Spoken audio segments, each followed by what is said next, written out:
पूर्णमदः पूर्णमिदं पूर्णात् पूर्णमुदच्यते पूर्णस्य पूर्णमादाय पूर्णमेवावशिष्यते। श्री कृष्ण गोविंद हरे मुरारे, हे नाथ नारायण वासुदेवा। श्री कृष्ण गोविंद हरे मुरारे, हे नाथ नारायण वासुदेवा। कृष्णाय वासुदेवाय हरये परमात्मने प्रणतक्लेशनाशाय गोविंदाय नमो नमः।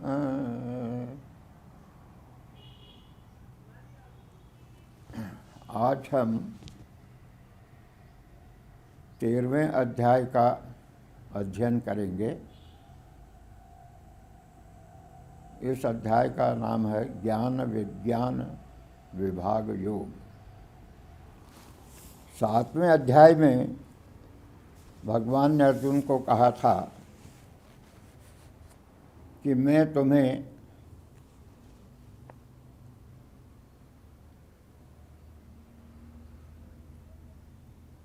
ज्ञान विज्ञान सहित मेरा समग्र रूप कैसा है यह बताऊंगा, और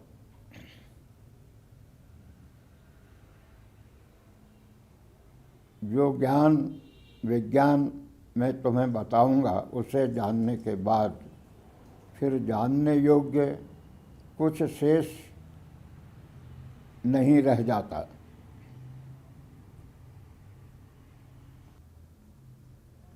बारहवें अध्याय में भगवान ने अपने भक्त के लक्षण बताए और यह भी बताया कि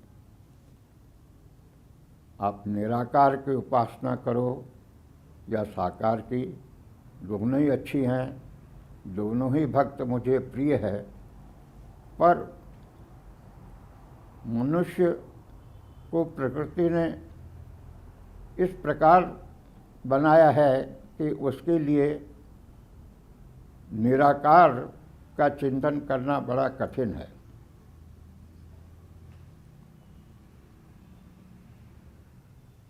और भारतीय संस्कृति ने और दर्शन ने मानव जाति के लिए यह एक बहुत बड़ा उपकार किया है कि उन्होंने भगवान को साकार रूप में किस तरह से भगवान की उपासना की जा सकती है, यह एक सुलभ मार्ग बताया। अब इस 13वें अध्याय में भगवान ये बता रहे हैं कि क्षेत्र क्या है, क्षेत्रज्ञ क्या है,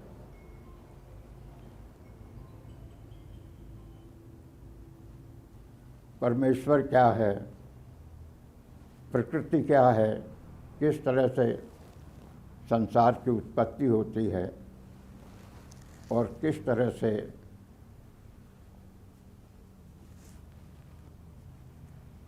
इस संसार से जीव को मुक्ति प्राप्त हो सकती है, जन्म मरण के चक्र से किस तरह वह मुक्त हो सकता है। इदं शरीरं कौन्तेय क्षेत्रम् इत्यभिधीयते एतद्यो वेत्ति तं प्राहुः क्षेत्रज्ञ इति तद्विदः।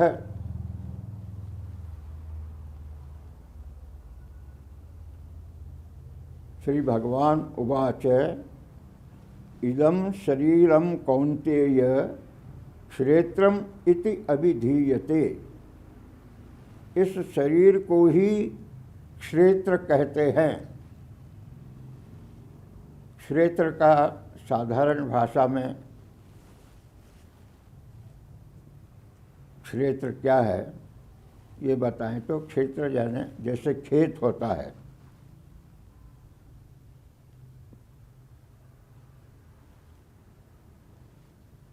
और खेत का स्वामी होता है। तो ये शरीर जो मनुष्य का है या सब प्राणियों के जो शरीर हैं वो क्षेत्र हैं। और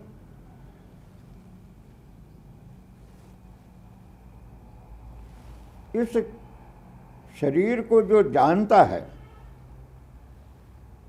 उसे क्षेत्रज्ञ कहते हैं।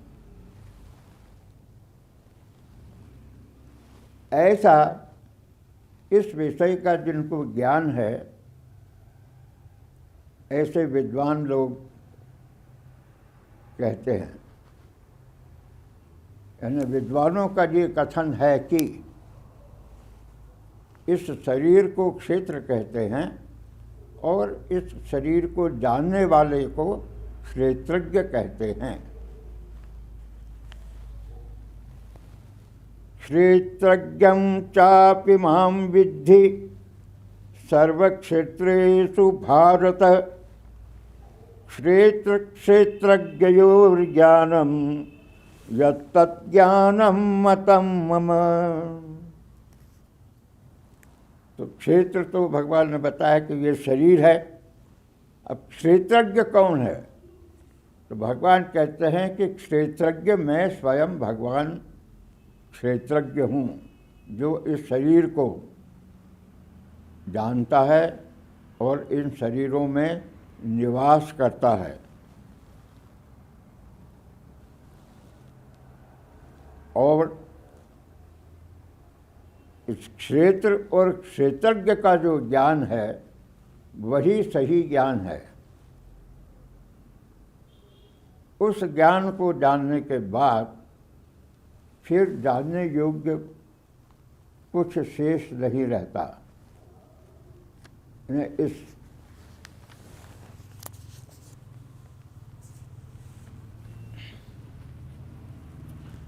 तत्क्षेत्रम यच्च यादृक्ष यद विकारी यतश्च यत् सचयो यत प्रभावश्च तत्समासेन मे शृणु।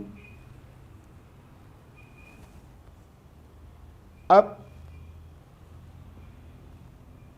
मुझसे ये सुनो कि ये क्षेत्र क्या है, कैसा है, किन विकारों वाला है, किस कारण से हुआ, और यह क्षेत्रज्ञ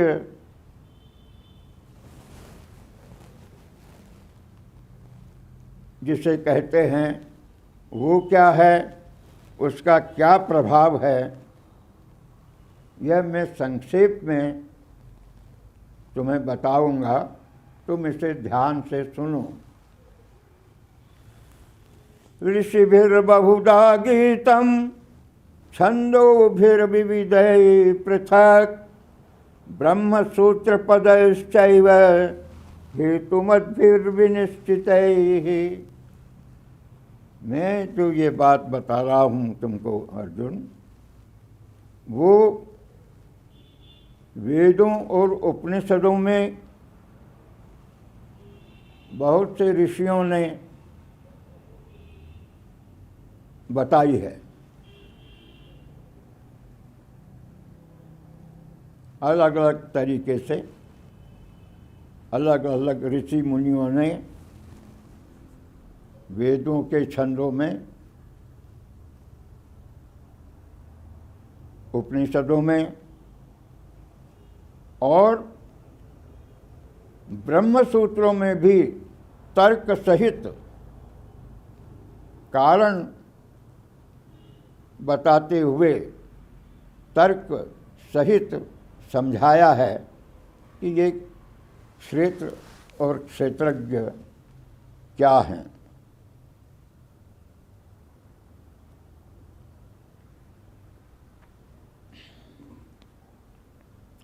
वेदांत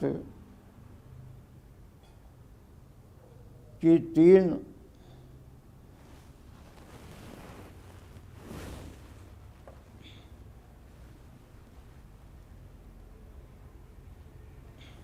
वेदांत की शिक्षा के लिए प्रस्थान त्रयी कहते हैं, जिसमें वेद, उपनिषद, ब्रह्मसूत्र और गीता, इन तीनों का समावेश है।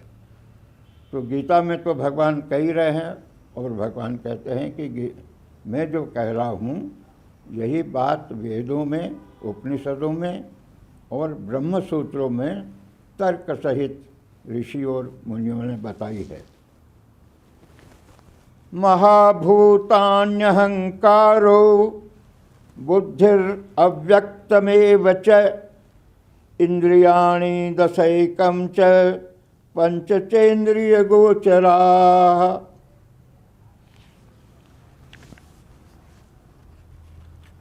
सातवें अध्याय में भी भगवान ने अपनी परा और अपरा प्रकृति का उल्लेख किया है।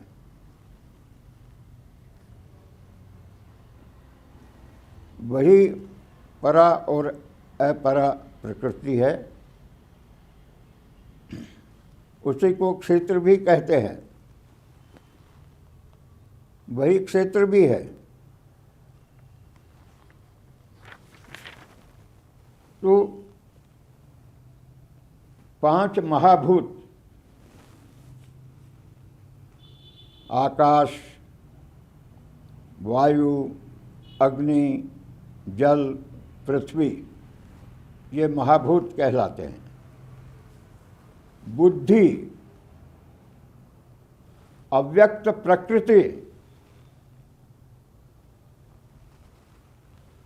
11 इंद्रियां, 5 ज्ञानेंद्रियां, 5 कर्मेंद्रियां और 1 मन, और 5 इंद्रियों के विषय।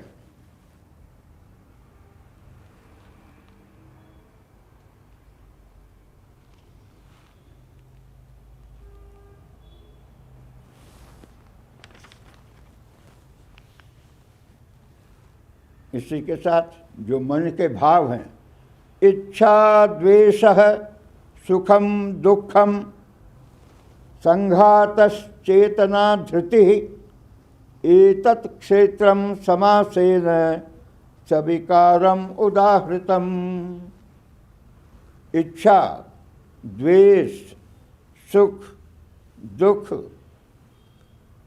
संघात है इस पूरे शरीर का गठन, इसे संघात कहते हैं। चेतना, धृति ही यानी धैर्य, कष्ट सहने की क्षमता, यह सारा क्षेत्र और उसके विकार हैं। यानी जो सारी सृष्टि हमें दिखती है,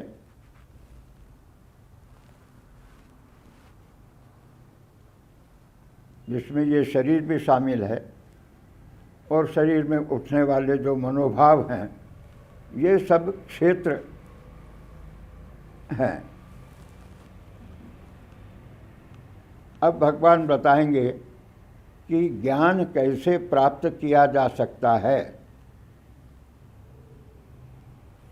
और ज्ञान प्राप्त करने के साधन हैं, वे ही ज्ञान प्राप्ति हो जाने पर लक्षण उत्पन्न होते हैं। तो ये साधन और लक्षण दोनों भगवान बता रहे हैं। जो साधन है वे ही लक्षण है। अमानित्वम अदम्भित्वम अहिंसा क्षांतिरार्जवम आचार्योपासनम शौचम स्थैर्यम आत्मविनिग्रह इंद्रियार्थेषु वैराग्यम अनहंकार एव च जन्म मृत्यु जरा व्याधि दुख दोषानुदर्शनम अशक्तिर अनभिस्वंगः पुत्रदारगृहादिषु नित्यं च समचित्तत्वं इष्टानिष्टोपपत्तिषु मयि चानन्ययोगेन भक्तिरव्यभिचारिणी विविक्तदेशसेवित्वम् अरतिर्जन संसदि अध्यात्मज्ञाननित्यत्वं तत्त्वज्ञानार्थदर्शनम् एतद्ज्ञानमिति प्रोक्तम् अज्ञानं यदतोऽन्यथा।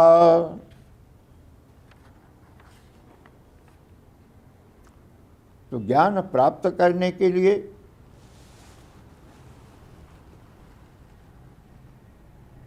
भी मनुष्य में ये गुण होने चाहिए और ज्ञान प्राप्त हो जाने पर ये ही गुण उसमें और प्रबलता से प्रकट होते हैं। अब ये क्या है? अमानित्वम, कि मनुष्य में, साधक में यह भाव नहीं होना चाहिए कि मैं बहुत श्रेष्ठ हूँ और मेरा बड़ा सम्मान होना चाहिए। उसमें बड़ी विनम्रता होनी चाहिए। जो व्यक्ति विनम्र है वही सीख सकता है। अदम्भित्वम, दंभ यानी जो मनुष्य नहीं है वो बताने की कोशिश करता है, अपने को बहुत विद्वान, बहुत धार्मिक, बहुत ज्ञानी बताने का हमेशा। तो जो सीखना चाहता है उसको बहुत ही सरल और सिंपल, विनम्र, सीखने का इच्छुक, ये भावना उसमें होनी चाहिए कि मैं कुछ नहीं हूँ, मुझे तो बहुत सीखना है अभी। तो अदम्भित्वम, अहिंसा। अहिंसा भारतीय संस्कृति का मूल आधार है। अहिंसा यानी किसी से द्वेष नहीं करना, सबसे प्रेम करना। शांति, क्षमाशीलता, किसी से कोई गलती हो गई तो भी उसे क्षमा कर देना, उससे बदला लेने की भावना मन में नहीं रखना। आर्जवम, सरलता, सीधा, जो मन में सोचता है वही बोलता है, किसी तरह का मन में कपट नहीं, छल कपट नहीं, सीधी सच्ची बात कहना, सीधा सच्चा व्यवहार करना, ये नहीं कि दिखाना। और जिसको कहते हैं कि मुंह पर राम, मुंह में राम, बगल में छुरी, ऐसा नहीं। जो जैसे है आपके भीतर है वही बाहर दिखे। आचार्य उपासनम, और अपने जो गुरुजन है जिनसे आप शिक्षा प्राप्त कर रहे हैं उनकी सेवा करना, उनके प्रति भक्ति और आदर और श्रद्धा का भाव रखना। शौचम, सफाई का ख्याल रखना, सफाई बाहर की भी और भीतर की भी। भीतर भी मन शुद्ध रहे, अच्छे विचार आपके मन में रहें, किसी तरह का कपट, छल, द्वेष, घृणा, हिंसा की भावना नहीं रहे, तो मन भी आपका शुद्ध रहे, भोजन भी आपका शुद्ध रहे, विचार आपके शुद्ध रहें, आप जहाँ रहते हो वहाँ साफ सफाई हो, आसपास साफ सफाई हो, स्थैर्यम और स्थिरता हो, मन चंचल नहीं रहे, कभी इधर भाग रहा है कभी उधर भाग रहा है। जो आप सीखना चाहते हैं उसकी तरफ पूरा आपका ध्यान और मन रहे। आत्म विनिग्रह, अपने ऊपर संयम रहे, सेल्फ कंट्रोल जिसको कहते हैं। बोलने चालने में, हर चीज में मर्यादा का ख्याल रहे।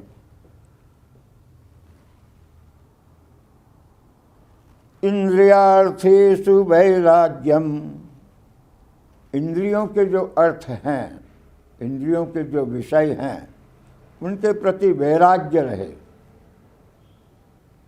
ये नहीं कि इंद्रियों के जो सुख हैं, भोग हैं, उनके पीछे भाग रहे हैं।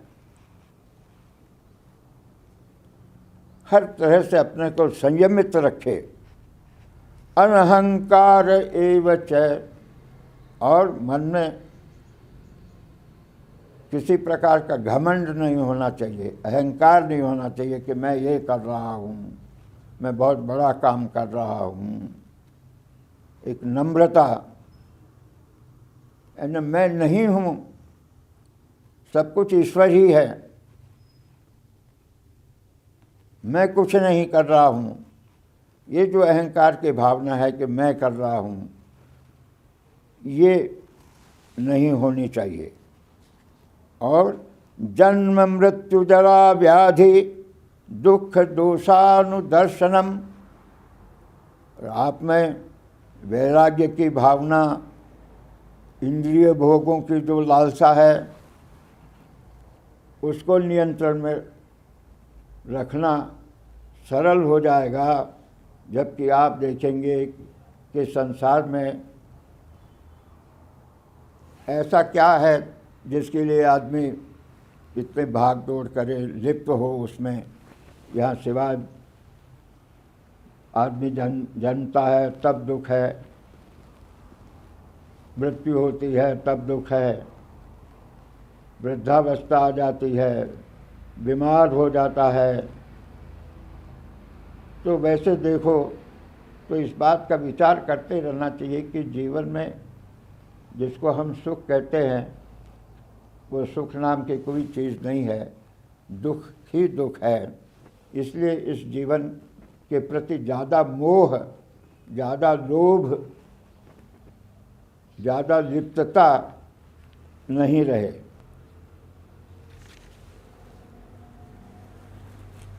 असक्तिर अनभिस्वंग पुत्रदार ग्रहादिषु, और पुत्र, पत्नी, घर, गृहस्थी, इन चीज़ों में ज़्यादा आसक्ति नहीं रहना चाहिए।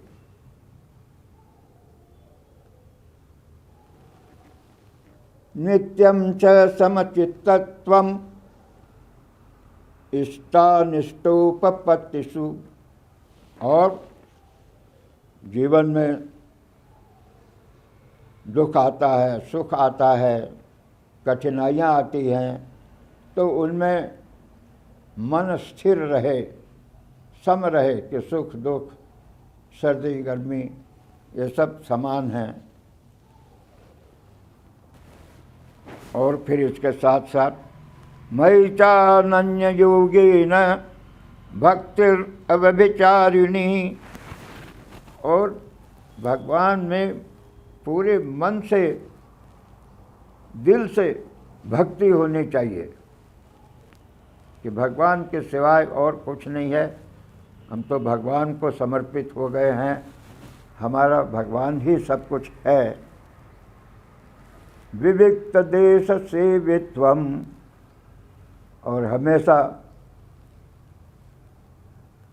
ज़्यादा भीड़ भाड़ से दूर रह करके एकांतवास करे।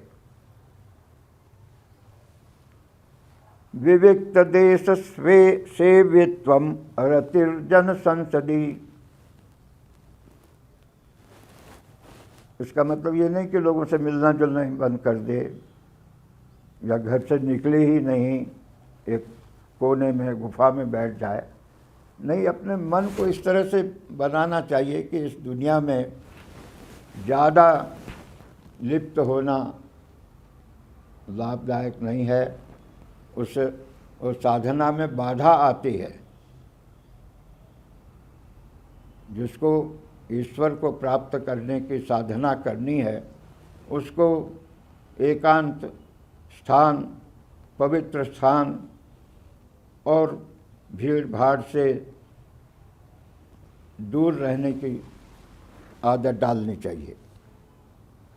अध्यात्म ज्ञान नित्यत्वम तत्व ज्ञानार्थ दर्शनम। हमेशा इस बात का भान होता रहे कि मैं ये शरीर नहीं हूँ, मैं आत्मा हूँ। मैं पंच महाभूतों का ये शरीर, ये मन, ये बुद्धि, इनसे परे मैं आत्मा हूँ, ईश्वर का अंश हूँ। और इस तत्व ज्ञान को बहुत अच्छी तरह से हृदयंगम मन में धारण करते हुए समझ लेना चाहिए।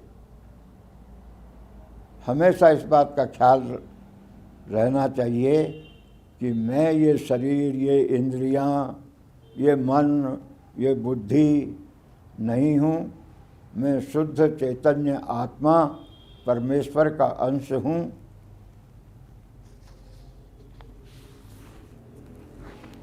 एतत् ज्ञानमिति प्रोक्तम, इसे ही ज्ञान कहते हैं। और इसके विपरीत जो है वो अज्ञान है।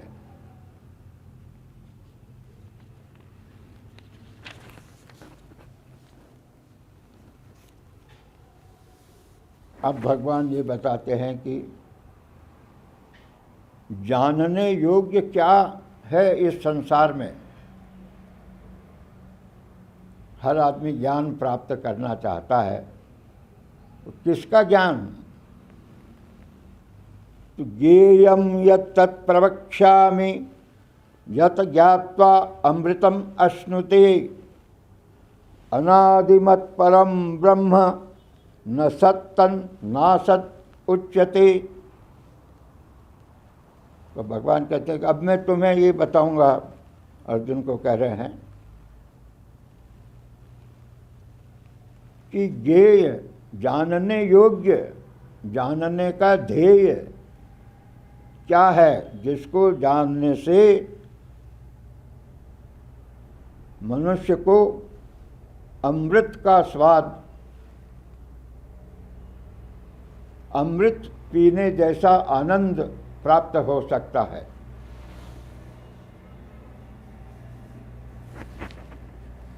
वो है अनादिमत परम ब्रह्म। वो अनादि ब्रह्म है।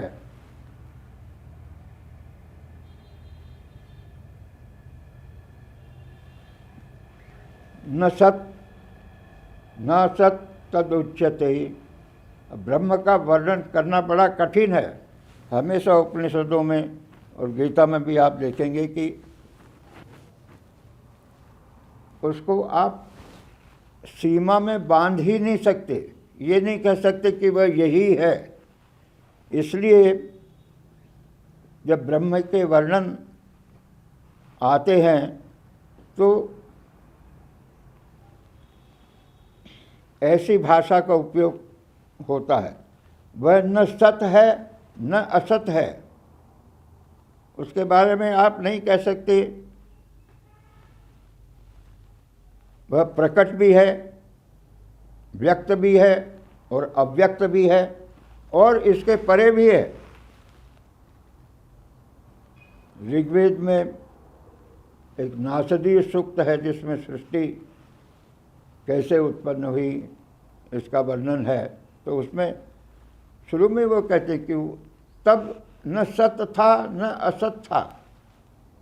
क्या था कोई कह ही नहीं सकता, क्योंकि किसी ने उसे देखा ही नहीं है, कोई जान नहीं सकता। तो वो अनादि है, इस सृष्टि के उत्पन्न होने के बहुत पहले से भी है, वो अनंत भी है, उसका कोई अंत भी नहीं होगा।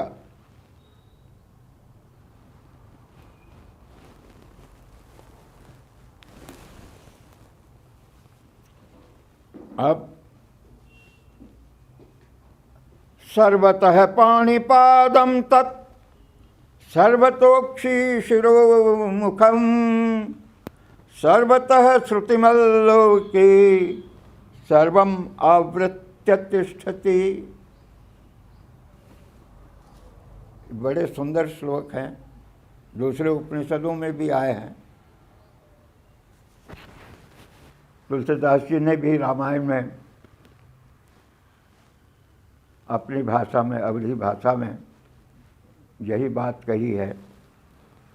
सर्वतः पाणिपादम तत्, उसके हाथ और पैर सब तरफ हैं।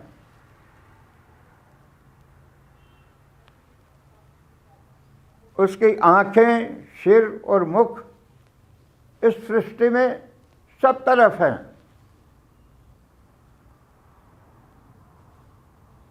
विश्वरूप दर्शन में हजारों आँखें हैं, हजारों हाथ हैं, हजारों उदर हैं।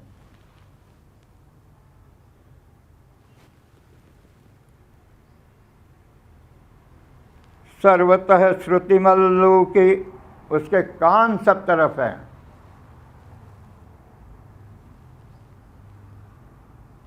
सर्वम आवृत्य तिष्ठति, वो सबको लपेट करके, घेर करके स्थित है।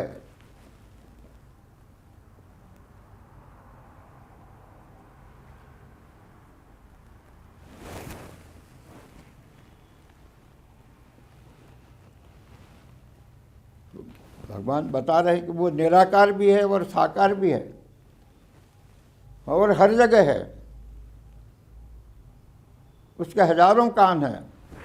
आप मन में कितना भी धीरे से भी कुछ कहेंगे तो भगवान को सुनाई पड़ जाएगा, उससे आप कुछ छिपा नहीं सकते। उसके आँखें सब जगह है। आप अंधेरे से अंधेरे में भी जो भी करेंगे वो भगवान से छिप नहीं सकता। सर्वतः पाणिपादं तत् सर्वतोक्षि शिरोमुखम सर्वतः श्रुतिमल्लोके सर्वम आवृत्य तिष्ठति।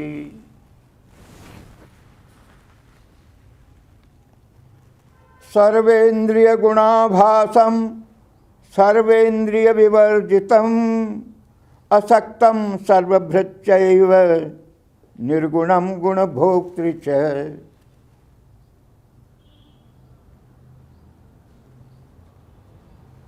जैसा पहले उन्होंने कहा कि वो सत भी है, वो असत भी है, और सत और असत के परे भी है। उसको आप शब्दों में बांध नहीं सकते, तो इसलिए वैसी ही भाषा का उपयोग फिर कर रहे हैं कि सर्वेंद्रिय गुणाभासम, सारी इंद्रियों से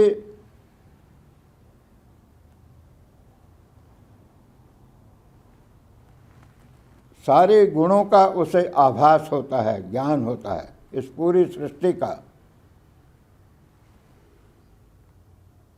और उसके कोई इंद्रियां नहीं है, उसके आँख कान हाथ पैर कुछ भी नहीं है, फिर भी वो सारे विषयों का भोग भी करता है। असक्तम, किसी में उसकी आसक्ति नहीं है, वो अलिप्त है, लेकिन सबका पालन करता है। फिर भी जैसे माँ अपने बच्चे का पालन करती है, उस तरह से वो, उसकी कोई आसक्ति नहीं है, आपसे कोई विशेष लगाव नहीं है, लेकिन फिर भी वो आप सबका, सारी सृष्टि का पालन कर रहा है। निर्गुणम गुण भोक्तृ च, खुद निर्गुण है लेकिन सारे गुणों का, सारी सृष्टि का भोग वो कर रहा है।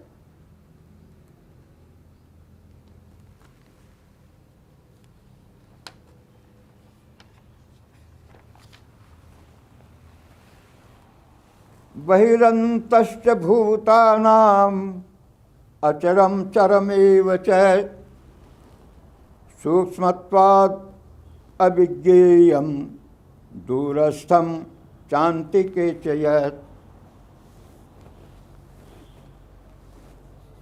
वेदों और उपनिषदों में जो बात कही है वही भगवान दोहरा रहे हैं।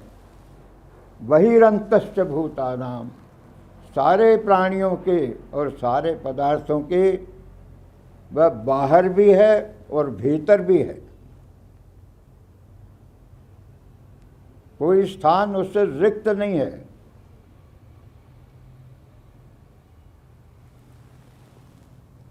वो चर भी है और अचर भी है। चर यानी चलने वाला, वो हिलता डोलता भी है, चलता फिरता भी है और स्थिर भी है।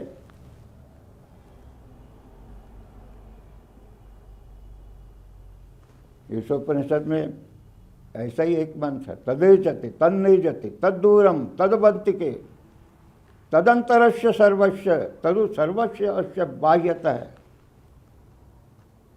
वह चलता भी है और नहीं भी चलता है, वह सबके बाहर भी है और सबके भीतर भी है, वह दूर भी है और नज़दीक भी है। वो आपके हृदय में सबसे नज़दीक जो स्थान है वहाँ भी है और बहुत दूर भी है, अनंत है।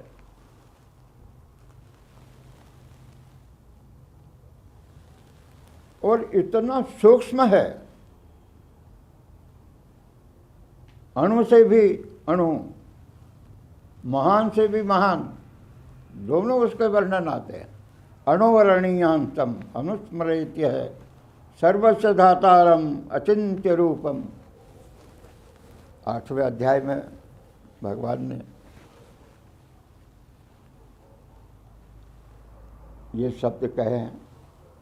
तो सूक्ष्मत्वात्, इतना सूक्ष्म है कि आप उसे देख नहीं सकते, उसका अनुभव नहीं कर सकते, उसे जान नहीं सकते। दूर भी है, दूरस्थम चान्तिके च यत्, और नज़दीक भी है। अविभक्तं च भूतेषु विभक्तम इव च स्थितम भूतभर्तृ च तद्गेयम ग्रसिष्णु प्रभविष्णु च। वो अविभक्त है, अखंड है,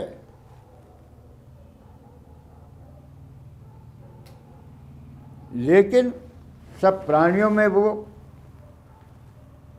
विभक्त होकर भी उपस्थित है।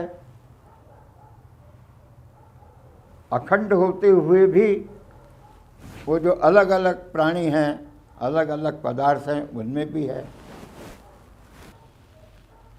तो वो अखंड भी है और उसके खंड भी दिखते हैं।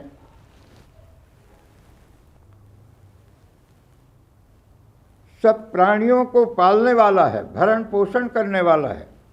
भूत भर्तृ च तद्गेयम ग्रसिष्णु प्रभविष्णु च, कि वो उनका पालन भी करता है और उनका संहार भी करता है। जब सृष्टि का प्रलय होता है तो सब नष्ट हो जाएगा। सृष्टि को जन्म भी देता है और उसका संहार भी करता है।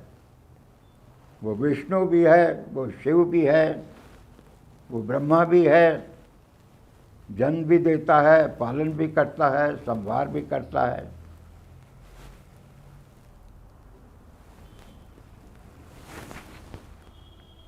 ज्योतिषामपि तज्ज्योतिः तमसः परमुच्यते।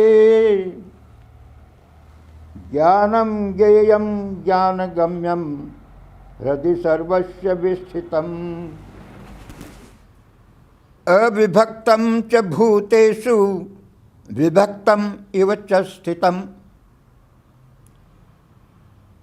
अविभक्त है, अखंड है, लेकिन फिर भी प्राणियों में वो जैसे उसके टुकड़े टुकड़े हों, अलग अलग वो भी दिखते हैं। जैसे समझाने के लिए वेदांत में आकाश की उपमा देते हैं कि आकाश है, इस कमरे में भी आकाश है, इस कमरे के बाहर भी आकाश है। तो इस कमरे का आकाश उस आकाश से भिन्न नहीं, वो आकाश तो पूरी तरह सब तरफ व्याप्त है। ऐसे ही ईश्वर जो है वो सब में व्याप्त है, वो अखंड है, अव्यय है, अक्षर है। लेकिन सब प्राणियों में भी है, भीतर भी है, बाहर भी है। ज्योतिषामपि तज्ज्योतिः तमसः परमुच्यते। ज्ञानं ज्ञेयं ज्ञानगम्यं हृदि सर्वस्य विस्थितम्। तो ज्योतियों की भी ज्योति है। उपनिषदों में बड़ा सुंदर वर्णन आया है।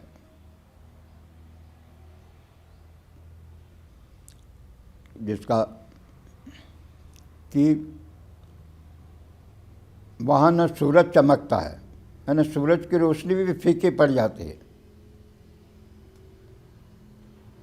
बिजलियाँ, अग्नि, इनका भी प्रकाश फीका पड़ जाता है, उसका इतना प्रकाश है। जैसे 11वें अध्याय में भी बताया है कि हजारों सूर्य एक साथ अगर उग जाएं तो जैसी प्रभा उत्पन्न होगी।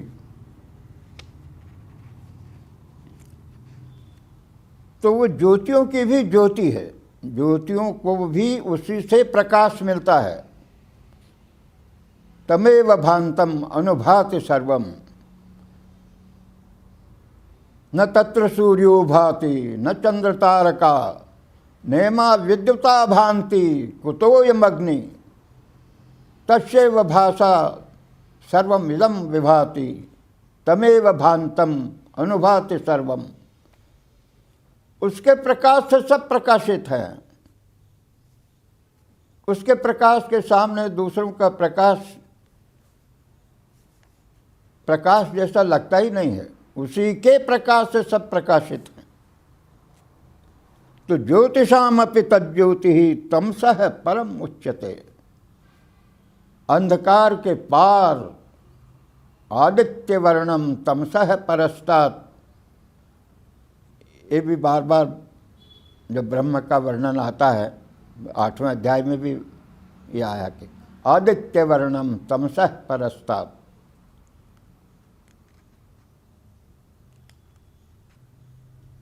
अंधेरों के पार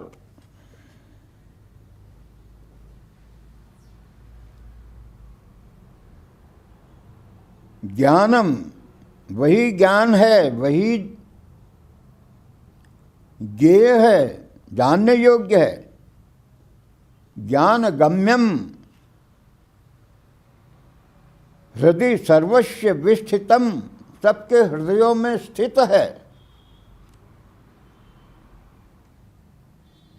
वही ज्ञान है, वही एक जानने योग्य है। वही ज्ञान की प्रक्रिया भी वही है। जैसा पहले बताया है कि यज्ञ में जो आहुति दी जाती है वो भी मैं ही हूँ, यज्ञ भी मैं ही हूँ, अग्नि भी मैं ही हूँ। अहम क्रतुर अहम यज्ञ स्वधाहम अहम औषधम।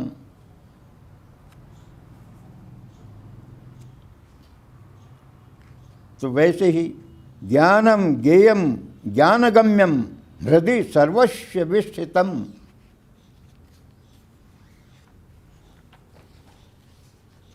अगले अध्याय में बताते हैं कि वेदों को रचने वाला भी मैं ही हूँ, वेदों को समझने वाला भी मैं ही हूँ, वेदों से प्राप्त करने का जो लक्ष्य है वेदों के ज्ञान से, वो भी मैं ही हूँ।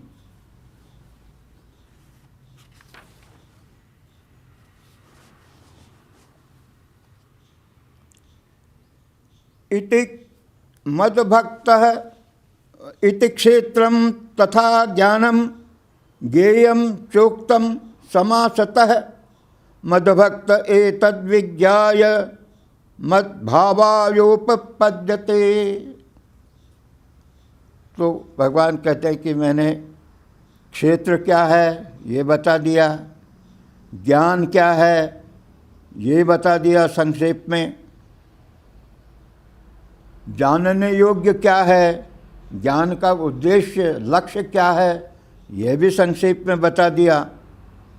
तो मेरा जो भक्त है जिसको ये ज्ञान हो जाता है वह मुझे ही प्राप्त हो जाता है, मुझे में मिल जाता है, वह ब्रह्मरूप हो जाता है। प्रकृतिम पुरुषम चैव विद्यन्नादि उभौ अपि विकारांश्च गुणांश्चैव विद्धि प्रकृति संभवान।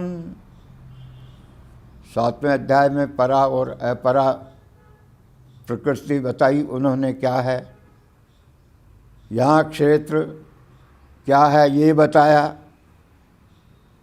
और क्षेत्रज्ञ क्या है। अब उसी बात को सांख्य की दृष्टि से, सांख्य दर्शन में प्रकृति और पुरुष क्या है, कैसे सृष्टि की रचना होती है, कैसे मोक्ष मिलता है, ये सांख्य दर्शन का विषय है।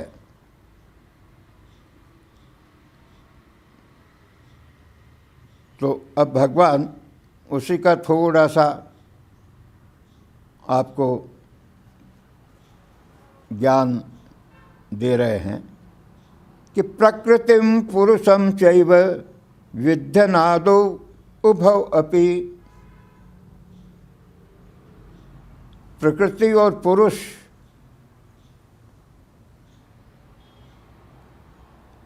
ये दोनों अनादि हैं,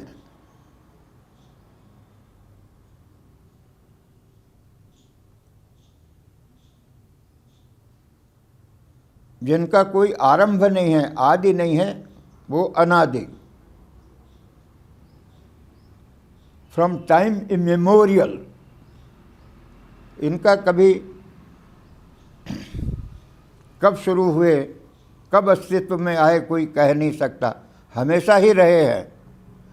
प्रकृतिम पुरुषम चैव विद्यनादि उभौ अपि विकारांश्च गुणांश्चैव विद्धि प्रकृति संभवान। और गुण और विकार हैं, ये प्रकृति से उत्पन्न होते हैं। बीच बीच में भगवान ने प्रकृति के बारे में भी 3रे अध्याय में भी कहा है, 7वें में भी कहा है, और गुणों का भी उल्लेख हुआ है कि 3 गुण हैं। और यहाँ तक कहा है कि त्रैगुण्य विषया वेदा निस्त्रैगुण्यो भवार्जुन। तो अब बता रहे कि वो गुण क्या हैं, विकार क्या हैं। प्रकृति अव्यक्त है। अब जब पुरुष की दृष्टि उस पर पड़ती है, सांख्य में 2 मुख्य तत्व, एक पुरुष यानी आत्मा, पर सांख्य के मुताबिक पुरुष कई हैं। वेदांत में केवल एक ही पुरुष माना जाता है, वो भगवान एक है, बाकी के उसके अंश हैं। लेकिन सांख्य वाले कहते हैं, सांख्य दर्शन, कि पुरुष अनेक हैं और प्रकृति एक है। प्रकृतिम पुरुषम चैव, लेकिन दोनों अनादि है। अब प्रकृति के विकार, प्रकृति से जैसे ही पुरुष की दृष्टि उस प्रकृति पर पड़ती है, पुरुष यानी आत्मा, कॉन्शसनेस, दुनिया में दो तत्व दिखते हैं, जड़ और चेतन। जड़ है ये प्रकृति है, चेतन है ये ईश्वर और ईश्वर का अंश है। तो जैसे ही इस चेतन, इस पुरुष की दृष्टि प्रकृति पर पड़ती है तो प्रकृति में विकार उत्पन्न होने लगता है, यानी इवोल्यूशन शुरू होता है। हम इवोल्यूशन की बात डार्विन ने की है, पर भारतीय दर्शन में इवोल्यूशन, सांख्य दर्शन कम से कम 5-6 हज़ार साल पुराना है। कपिल मुनि उसके रचयिता है। तो पहले बुद्धि उत्पन्न होती है। प्रकृति अव्यक्त है, उसमें 3 गुण हैं, सत्व, रज और तम। तीनों गुण प्रकृति जब अव्यक्त रहती है तो समान मात्रा में रहते हैं। उसके बाद फिर गुणों में कम ज़्यादा होने लगता है। जैसे ही पुरुष आत्मा की दृष्टि उस पर पड़ती है तो फिर उसमें उसका विकास शुरू होता है, इवोल्यूशन। तो पहले बुद्धि जन्म लेती है, पहले बुद्धि आती है, फिर अहंकार आता है, फिर मन, फिर 10 इंद्रियां, फिर 5 तन मात्राएं और फिर 5 महाभूत। ऐसे 25 तत्व सांख्य शास्त्र में बताए हैं। तो यहाँ भी भगवान ने जब क्षेत्र की बताया है तो बताया है कि मन, बुद्धि, अहंकार, जहाँ ये 10 इंद्रियाँ, उनके विषय 5 महाभूत।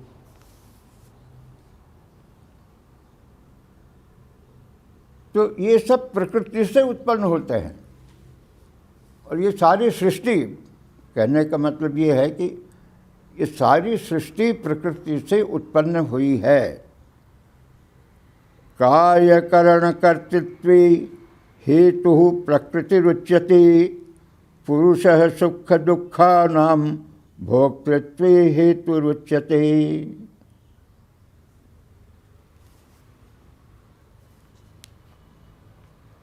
कार्य और करण को उत्पन्न करने में, यानी बुद्धि, अहंकार, मन, ये इंद्रियां, फिर 5 महाभूत आदि, इनको कार्य और करण कहते हैं। तो इनको,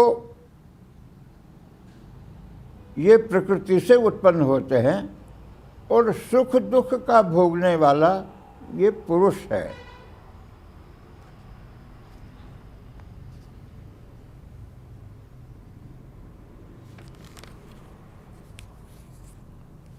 पुरुषः प्रकृतिस्थो हि भुंक्ते प्रकृतिजान गुणान, कारणम गुण संगोष्य सत्सत योनि जन्मसु।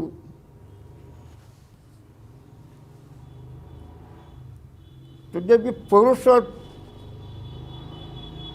प्रकृति का जब विकास होता है तो 5 महाभूत बन जाते हैं। तो चेतना जो है, जड़ और चेतन का जब संग हो जाता है तो प्राणियों की उत्पत्ति होती है। क्योंकि प्राणियों में उस मनुष्य भी शामिल है, उनमें जड़ और चेतन, जड़ आपका शरीर है, इंद्रियां, मन, बुद्धि, ये सब प्रकृति है, और उसमें रहने वाला जो आत्मा है, परमेश्वर का अंश है, वो पुरुष है। तो ये पुरुष जब प्रकृति में निवास करने लगता है, ये देह उस पुरुष का घर है। 9 द्वार वाली पुरी का जिक्र भगवान ने पहले किया है कि 9 द्वारे पुरे देही, उसमें ये आत्मा रहता है। ये शरीर ही वो 9 द्वार वाली पुरी है। तो जब पुरुष इस देह में निवास करता है तो फिर वो सुख और दुख, ये जो प्रकृति के विषय हैं, जो इंद्रियों के विषय हैं, उनका भोग करता है। सत्व रज और तम से बने सारे जो पदार्थ हैं, और किस गुण के संग सत्व रज और तम में से कौन सा गुण किसमें अधिक रहता है, किस गुण के अनुसार उसका आचरण रहता है अपने जीवन में, उसी प्रकार उसी के मुताबिक उसका अच्छी और बुरी योनियों में जन्म होता है। 14वें अध्याय में और विस्तार से बताया है यही बात, यहाँ बिल्कुल संकेत दिया है। अगर आप तमोगुणी हैं तो आप तमोगुण वाली अधम योनियों में जन्म होगा आपका। आप में रजोगुण अधिक है तो आपका, और मृत्यु के समय अगर आप में रजोगुण प्रबल है तो आप रजोगुणी जो योनियां हैं उनमें जन्म लेंगे। अगर सत्वगुण प्रबल है तो आप और अच्छी योनियों में जन्म लेंगे।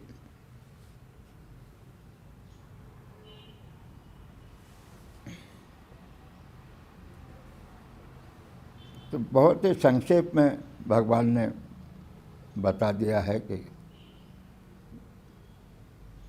किस प्रकार कैसे शरीर में आप निवास करेंगे पुनर्जन्म होने पर, और ये शरीर जो है यही प्रकृति है, उसमें पुरुष का निवास है, और उसी के कारण से वो सुख दुख इंद्रियों के भोगता है। उपद्रष्टानुमंता च भर्ता भोक्ता महेश्वर है, परमात्मेति चाप्युक्तो देहेस्मिन् पुरुषः परः। अब पुरुष और परम पुरुष परमेश्वर क्या है, यह तो आपने जो व्यक्ति है उनके बारे में बता दिया है कि किस तरह से उनका जन्म होता है, कैसे वो सुख दुख भोगते हैं। अब आपके भीतर जो रहने वाला परमेश्वर है, परमेश्वर का अंश है, उसका वर्णन कर रहे हैं।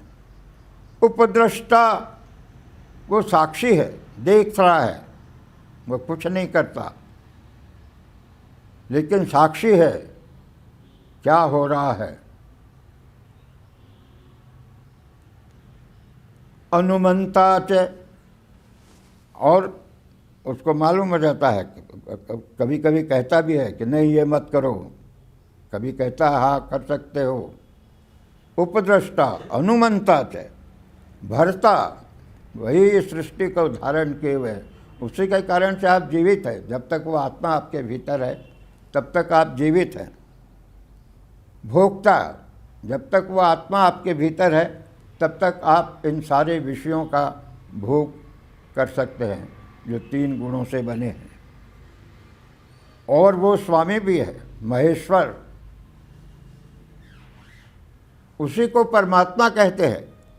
परमात्मेति चाप्युक्तो देहे अस्मिन् पुरुषः परः। वही परम पुरुष जो परमात्मा का अंश आप में है, वह परमात्मा ही है। परमात्मा और उसके अंश में कोई फर्क नहीं है, जैसे सूर्य और उसकी किरणें हैं।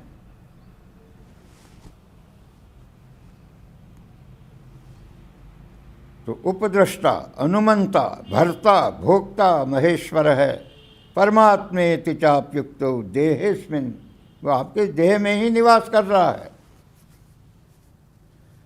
य एवं वेत्ति पुरुषं प्रकृतिं च गुणैः सह सर्वथा वर्तमानोऽपि च स भूयो विजायते।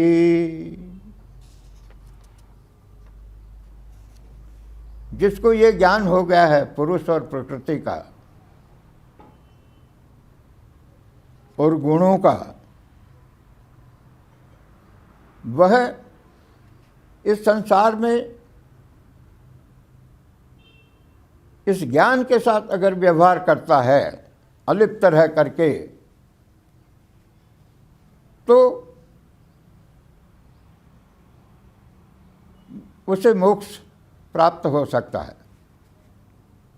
यानी संसार में रहो, संसार के जो भी कार्य हैं करो, लेकिन हमेशा इस बात का ख्याल रखो कि मैं आत्मा अलग हूँ, ये प्रकृति है, ये सारे काम प्रकृति कर रही है, मैं इसमें लिप्त नहीं हूँ।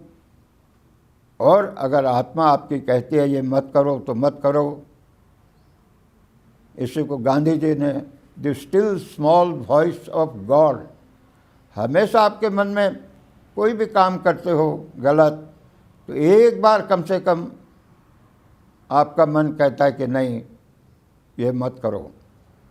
उसके बाद फिर आपका अहंकार कहता है अरे क्या पड़ा है, मैं तो सारी गीता की शिक्षा ही ये है। अर्जुन मोह में पड़ गया, अज्ञान में, मैं नहीं युद्ध करूंगा। और फिर भगवान उसे ज्ञान देते कि तुम कौन हो युद्ध नहीं करने वाले और करने वाले, एक तो मैं परमात्मा। और जब भगवान उसे समझाते हैं तो फिर करता है युद्ध।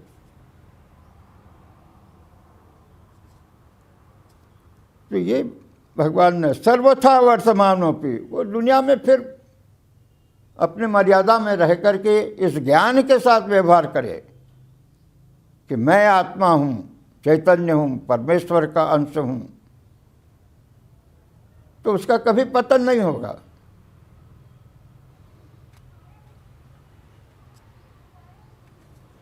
ध्यानेनात्मनि पश्यन्ति केचिद् आत्मानम् आत्मना अन्ये सांख्येन योगेन कर्मयोगेन चापरे। अब वो कहते हैं कि उस आत्मा का ज्ञान कैसे हो आपको, तो कहते हैं कि ध्यानेन, एक मार्ग है ध्यान का जो भगवान ने पहले बताया है कि आराम से बैठो, अपने मन को केंद्रित करो, भूमि के बीच में अपना ध्यान लगाओ और उस ईश्वर का मेरा चिंतन करो। ध्यानेनात्मनि पश्यन्ति केचिद् आत्मानम् आत्मना, ध्यान लगा करके, मेडिटेशन जिसको कहते हैं, आराम से बैठ करके अपने मन को केंद्रित करो, ध्यान को केंद्रित करो और भगवान का चिंतन करो। तो इस तरह से आप खुद अपनी आत्मा से अपनी आत्मा का दर्शन आप प्राप्त कर सकते हैं, आत्मज्ञान प्राप्त कर सकते हैं, आत्मदर्शन प्राप्त कर सकते हैं। दूसरा मार्ग भगवान बताते अन्य सांख्येन योगेन, दूसरा सांख्य योग द्वारा जो बताया है पुरुष और प्रकृति, मैं प्रकृति से अलग आत्मा हूँ, ये इंद्रियाँ, बुद्धि, मन, ये मैं नहीं हूँ, मैं इनसे भी ऊपर। चौथे अध्याय में भी भगवान ने बताया कि अपनी इंद्रियों को मनसस्तु परा बुद्धि, मन से भी ऊपर बुद्धि है। इंद्रियाणि पराण्याहु,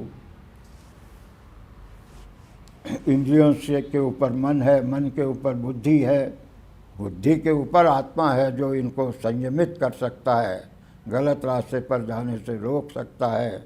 तो अपनी इंद्रियों को वश में रखो। अन्य सांख्येन योगेन कर्मयोगेन चापरे, और तीसरा एक मार्ग है कर्मयोग का कि सारे कर्म करो तो भगवान को समर्पित कर दो, उनके फल को त्याग दो, फल की इच्छा से कोई काम मत करो, ये सब भगवान के लिए कर रहा हूँ, तो आपसे कभी गलत काम नहीं होगा। कर्मयोगेन च परे अन्ये त्वेवम् अजानन्तः श्रुत्वा नेभ्य उपासते तेऽपि चातितरन्त्येव मृत्युं श्रुतिपरायणाः। तो भगवान ने 4 मार्ग बताए हैं, एक ध्यान का, दूसरा सांख्य का, तीसरा कर्मयोग का, और चौथा उनका अगर आप ये सब नहीं कर सकते हो तो जो ज्ञानी लोग हैं वो उपदेश करते हैं, उस उपदेश को सुनो और उसके मुताबिक आचरण करो।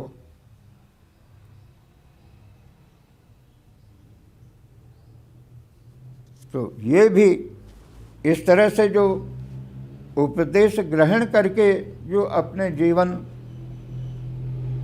को सही दिशा में चलाते हैं, ले जाते हैं, चलते हैं, तो उन्हें भी मोक्ष प्राप्त हो सकता है।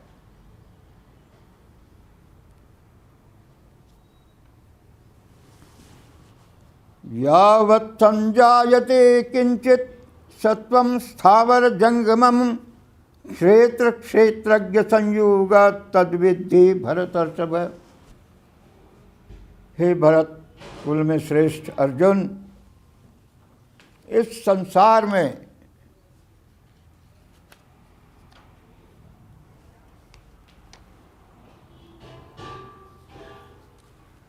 जहाँ तक भी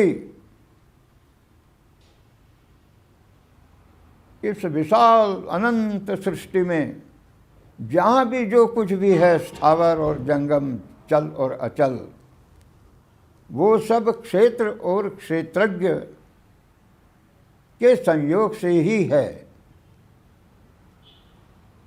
यानी प्रकृति और पुरुष,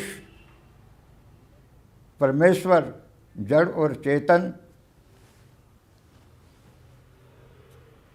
इनके संयोग से ही इस संसार में अनंत जो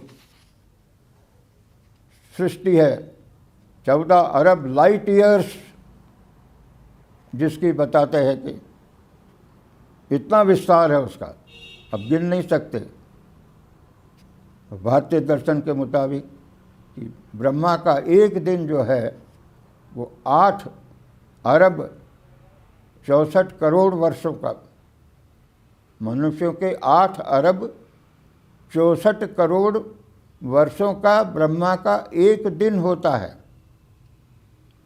तो इस पूरी सृष्टि में जो कुछ भी है वो सब इस प्रकृति और पुरुष, क्षेत्र और क्षेत्रज्ञ, इनके संयोग से बना है।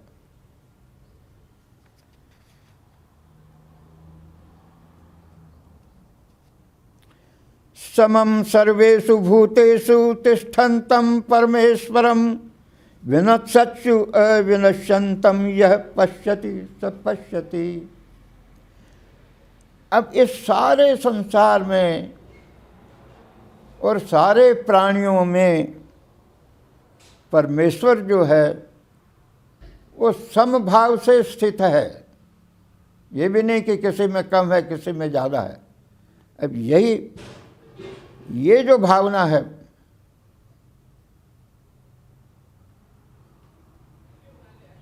कि ये सृष्टि विनाशशील है, बदलती रहती है क्षण क्षण। बुद्ध ने कहा क्षणिकम क्षणिकम क्षणिकम। लेकिन इस पल पल पे नष्ट होती हुई इस सृष्टि में एक जो अविनाशी तत्व है वो परमेश्वर का है। उसी के कारण से ये टिकी हुई है और वो सब में सम भाव से स्थित है, किसी में अधिक किसी में कम नहीं है। इसलिए मैं जो कहता हूँ कि डेमोक्रेसी में जो 1 वोट, 1 इंडिविजुअल 1 सिटीजन 1 वोट, ये इस वेदों के, उपनिषदों के इस सिद्धांत पर आधारित है कि सब में एक परमेश्वर समभाव से स्थित है, इसलिए सबका वोट एक ही रहेगा। समं सर्वेषु भूतेषु तिष्ठन्तं परमेश्वरं विनश्यत्सु अविनश्यंतम यह पश्यति स पश्यति। जिसको ज्ञान हो गया है वो इस बदलते हुए भ्रमणशील संसार में, परिवर्तनशील संसार में उस एक अविनाशी तत्व का दर्शन करता है जो सब में समान है। इसलिए उसके लिए सब समान है, सब सम्माननीय है, सबको बराबर प्रेम करता है।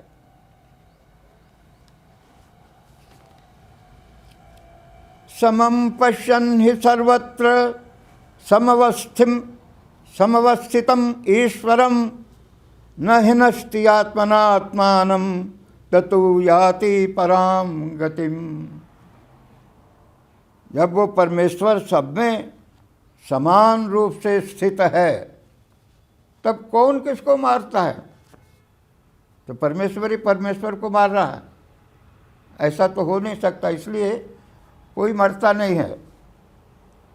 आत्मा जो अमर है, समम पश्यन् हि सर्वत्र समवस्थितम् ईश्वरं न हिनस्ति आत्मनात्मानं ततो याति। जिसको ये ज्ञान हो गया है वो श्रेष्ठ गति को यानी परमेश्वर को प्राप्त कर लेता है, उसे मोक्ष मिल जाता है, पुनर्जन्म के चक्र से उसे मुक्ति मिल जाती है।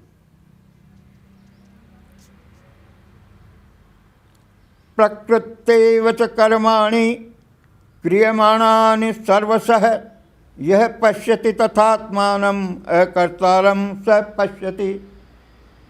जिसे ज्ञान हो गया है ये, तो वो ये समझ जाता है कि प्रकृति ही सारे कर्म कर रही है।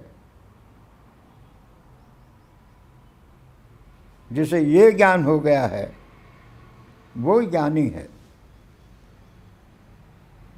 कि मैं नहीं कुछ कर रहा हूँ, ये आत्मा कुछ नहीं कर रही है, ये प्रकृति ही कर रही है। तो यानी उसका अहंकार नष्ट हो गया है। मैं नष्ट हो जाए तो आप परमेश्वर हो गए।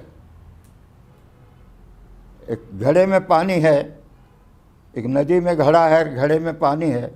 घड़ा जैसे ही फूट जाता है तो वो पानी नदी बन जाता है, समुद्र बन जाता है। ऐसे ही आप एक घड़े के, छोटे से घड़े के समान हो। तो जैसे ये अहंकार नष्ट होता है कि मैं अलग हूँ, मैं कुछ विशेष हूँ, ये अहंकार जैसे नष्ट हो जाता है तो आप फिर परमेश्वर जो सब तरफ व्याप्त है, हर जगह है, उसमें शामिल हो गए, उसे एक हो गए। यदा भूत पृथक भावम एकस्थम अनुपश्यति तत एव च विस्तारम ब्रह्म संपद्यते तदा। यही ब्रह्म ज्ञान है। जो अलग अलग देखता है वो अज्ञानी है। जो एक देखता है कि एक परमेश्वर है, ये सारे जीव अलग अलग दिखते हैं लेकिन उसमें एक परमेश्वर का वास है, वो सब जगह है। जिसको ये ज्ञान हो गया वही ज्ञानी है और वो ब्रह्म स्वरूप हो जाता है। तब मुझ में और किसी में भेद नहीं है, ये सारा ब्रह्म है। ये सारी सृष्टि सर्वम खलु इदम ब्रह्म, तो ब्रह्म का सागर है और सागर में कोई अलग से कोई लहर नहीं है, वो लहर भी उस सागर का ही भाग है। तो जिसको ये ज्ञान हो गया है कि उस एक से ही ये सारी सृष्टि बनी है और वो एक ही इस सारी सृष्टि में व्याप्त है, तो वो ब्रह्मज्ञानी होगा। उसे सही ज्ञान हो गया। अनादित्वात् अनिर्गुणत्वात् परमात्मायम् अव्ययः शरीरस्थोऽपि कौन्तेय न करोति न लिप्यते। ये अनादि है। आपके शरीर में जो परमात्मा है, जो परमेश्वर का अंश है, वो परमेश्वर के समान ही अनादि है।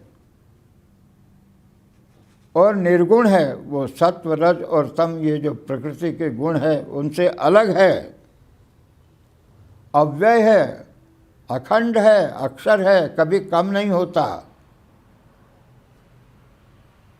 वो आपके शरीर में रहते हुए भी न कुछ करता है और न लिप्यमान होता है, न किसी में उसकी आसक्ति है। वो उपद्रष्टा, अनुमंता, साक्षी के रूप में सब देखता है, सब सुनता है।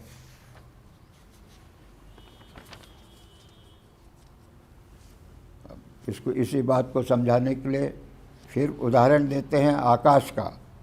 यथा सर्वगतम सूक्ष्म्यत् आकाशम नोपलिप्यते सर्वत्रावस्थितो देहे तथात्मा नोपलिप्यते।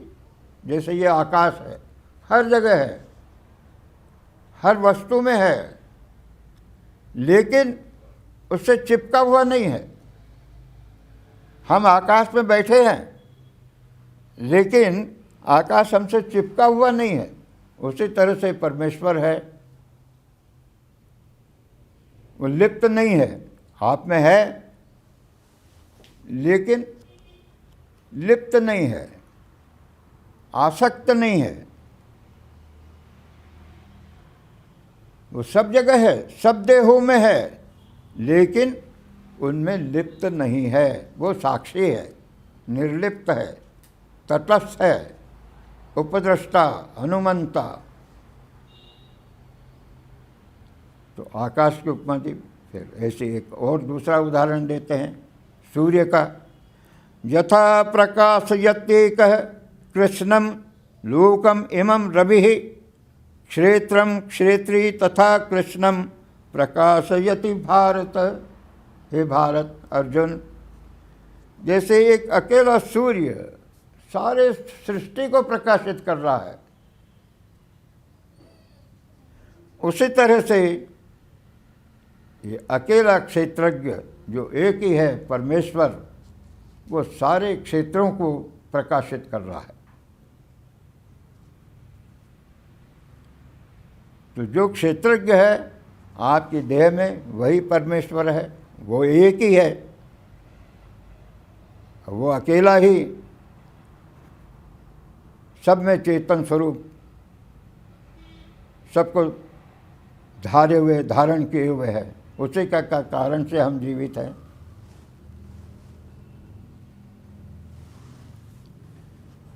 क्षेत्र क्षेत्रज्ञयोरेवं अंतरम ज्ञान चक्षुषा भूत प्रकृति मोक्षम च ये विदुर्यान्ति ते परम। ये क्षेत्र और क्षेत्रज्ञ, प्रकृति और पुरुष, इनका जिनको ज्ञान हो गया है और वो ज्ञान की आँखों द्वारा, यानी आपके बुद्धि द्वारा, आपके ज्ञान चक्षु, आप उसको वैसे नहीं देख सकते कि प्रकृति और पुरुष क्या है, अलग अलग हैं, एक शरीर में कैसे हैं, पुरुष कहाँ बैठा है इस शरीर में। ज्ञान चक्षु से केवल आप अपने बुद्धि द्वारा, अपने सात्विक बुद्धि द्वारा ही ये जान सकते हैं। और जिसको ये ज्ञान हो गया पुरुष और प्रकृति का, क्षेत्र और क्षेत्रज्ञ का, वो इस संसार के दुखों से मुक्ति पा जाता है, उसे मोक्ष प्राप्त हो जाता है, वो ईश्वर से एकाकार हो जाता है, वो ब्रह्ममय हो जाता है। ओम तत्सदिति श्रीमद्भगवद्गीतासु उपनिषत्सु ब्रह्म विद्यायां योगशास्त्रे श्रीकृष्णार्जुन संवादे क्षेत्र क्षेत्रज्ञ विभाग योगो नाम त्रयोदशोऽध्याय है। इस तरह से ये 13वां अध्याय समाप्त होता है। ये बड़ा महत्वपूर्ण अध्याय है। ओम पूर्णमदः पूर्णमिदं पूर्णात् पूर्णमुदच्यते पूर्णस्य पूर्णमादाय पूर्णमेवावशिष्यते। श्री कृष्ण गोविंद हरे मुरारे, हे नाथ नारायण वासुदेवा, कृष्णाय वासुदेवाय हरये परमात्मने, प्रणत क्लेशनाशाय गोविंदाय नमो नमः, गोविंदाय नमो नमः। हरि ओम तत्सत्, हरि ओम तत्सत्, हरि ओम तत्सत्।